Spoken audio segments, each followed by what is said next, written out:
Hey guys, good morning. Welcome to the theory of vibration and aeroresistance lecture series. Today we are going to see about the methods of vibration analysis.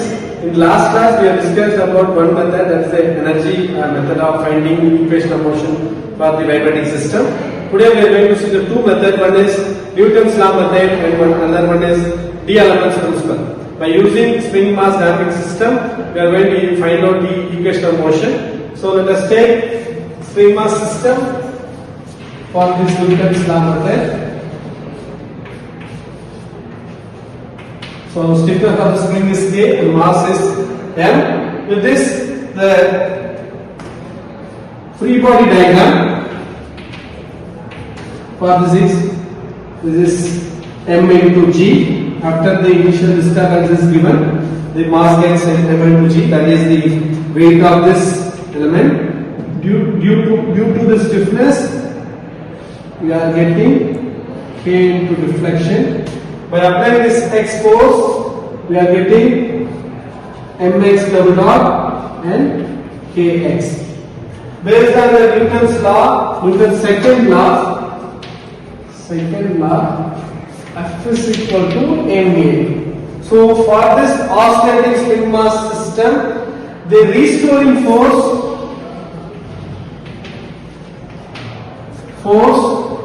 is mx double dot. So from this free body diagram, the restoring force mx double dot is equal to weight, this is downward force, minus stiffness into deflection of the spring, this is spring deflection, plus stiffness into the displacement of the system. So this due to the static equilibrium,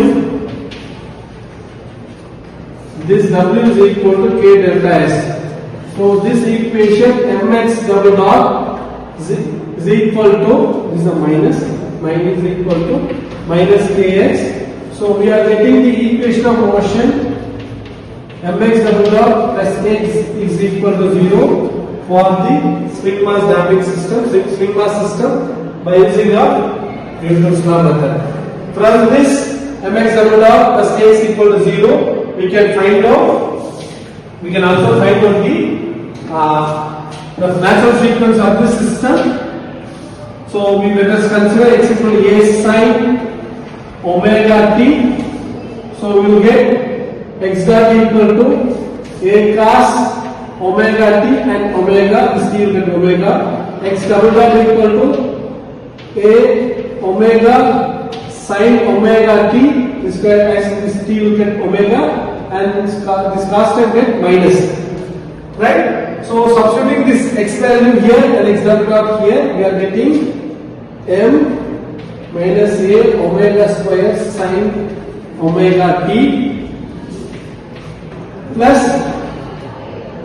k a sine omega t is equal to 0. The two possibilities are minus a omega, and the common term, let us take a sine omega t is equal to 0. This is a k will come plus m omega square. So this term will now be getting 0. So we will take m omega square plus k equal to 0 is a minus. So from this omega square equal to k by m. So omega is equal to root of k by m. This is a angular natural frequency, that is radian per second. From this we can get the linear frequency Fn is equal to 1 by 2 pi omega. So 1 by 2 pi omega equal to root of k by m. That is unit is h.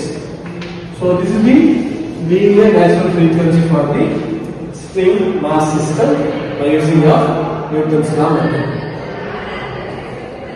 Now we will go for derive method, derive principle.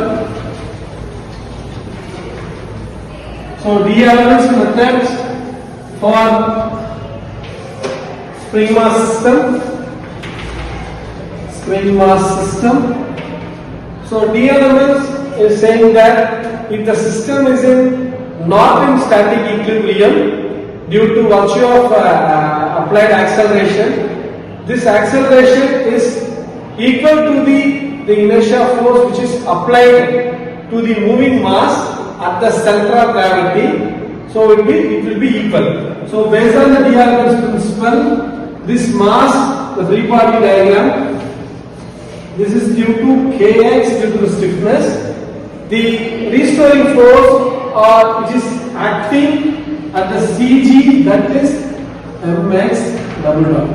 So from this DLMS principle, from this free body diagram, the equation are mx double dot plus Kx equal to 0.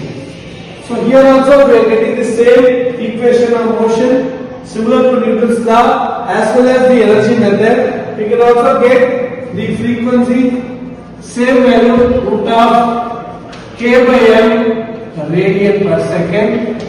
Similarly for natural frequency Fn is equal to 1 by 2 by omega, that is 1 by 2 by root of k by m h.